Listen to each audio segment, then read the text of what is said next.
Hello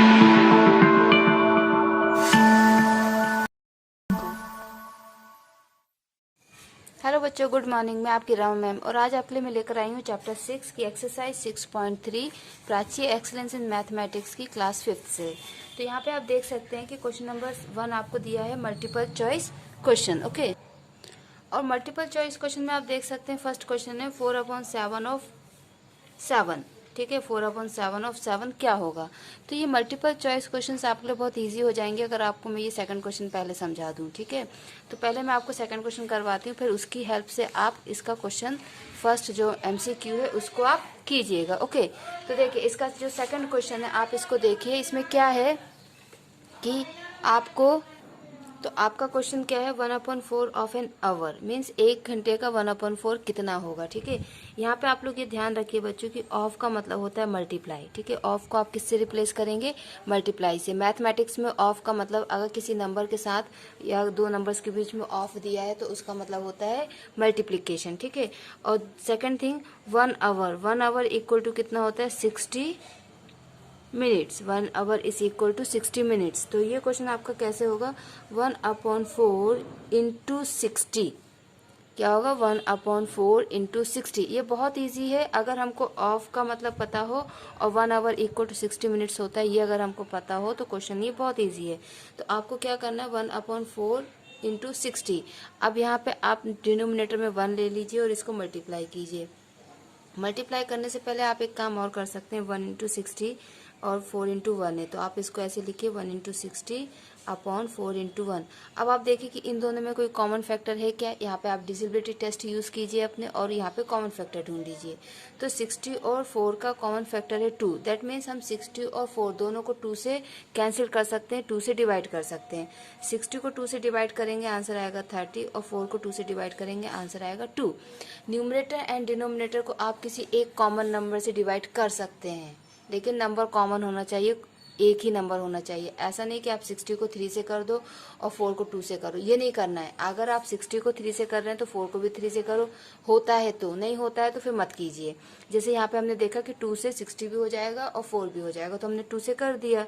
अब हमारा answer आया 1 इंटू 30/2 इंटू 1। हम यहाँ पे इसको 1 टाइम्स और कर सकते हैं, मीन्स 2 1 = 2 एंड 2 15 = 30। अब हमारा आंसर क्या हुआ 1 इंटू 15/1 इंटू 1। तो आंसर होगा हमारा फाइनली 15 मिनट्स। तो इसका मतलब ये हुआ कि 60 का 1/4 मीन्स 60 का 1/4 होता है 15 मिनट। क्लियर बच्चों।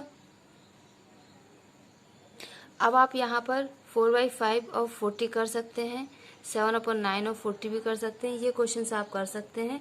अब मैं आपको बताती हूँ, आप ये क्वेश्चन भी कर सकते हैं। आपके लिए अब मैं एक क्वेश्चन बताऊंगी, ये वाला और दूसरा ये वाला। ठीक है, जहाँ पे आपको ये बताना है कि 1 रुपी कितना होता है। 1 रुपी होता है 100 पैसा। ओके, तो आपका क्वेश्चन क्या है, क्वेश्चन नंबर 3 हम देख लेते हैं। 3/5 ऑफ 1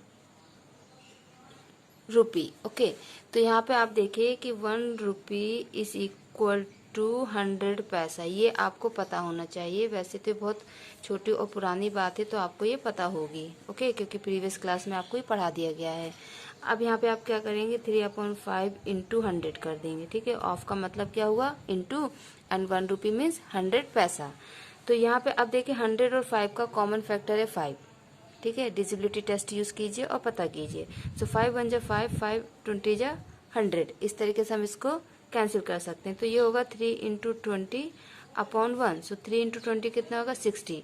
दैट मीन्स कि 1 रुपए का 3/5 होगा 60 पैसा। क्लियर। एक क्वेश्चन और है जिसमें लीटर यूज किया गया है, उसको हम देख लेते हैं। 1/2 ऑफ 1 लीटर, 1/2 ऑफ 1 लीटर। तो ये क्वेश्चन हम देखते हैं 1/2 ऑफ 1 लीटर। ओके, तो देखिए 1 लीटर इक्वल टू कितना होता है, 1 litre is equal to 1000 millilitre, ये होता है। तो आप क्या करेंगे 1/2 इंटू 1000। ओके, मीन्स ये आपका जाएगा 1 टाइम्स और ये 500 टाइम्स। ओके, तो ये होगा 1 into 500 that is equal to 500 millilitre. अब आप बच्चों बहुत इजीली कर सकते हैं MCQs। यहाँ पे आपको जो एक MCQ दिख रहा है जिसमें लिखा है 3/4 ऑफ 1 वीक इज। तो 1 वीक में कितने डेज होते हैं? 7 डेज। 1 वीक में कितने डेज होते हैं? 7 डेज। तो आप यहाँ लिखेंगे 3/7 इंटू 7, 3/7 इंटू 7, जिससे 7 से 7 कैंसिल हो जाएगा, तो आपका आंसर आएगा 3 डेज। ओके, तो ये आपकी एक्सरसाइज हो जाएगी, और अगर कोई दिक्कत आएगी तो आप मुझे कमेंट सेक्शन में कमेंट करके बता सकते हैं। थैंक यू बच्चों, सो मच, बाय बाय।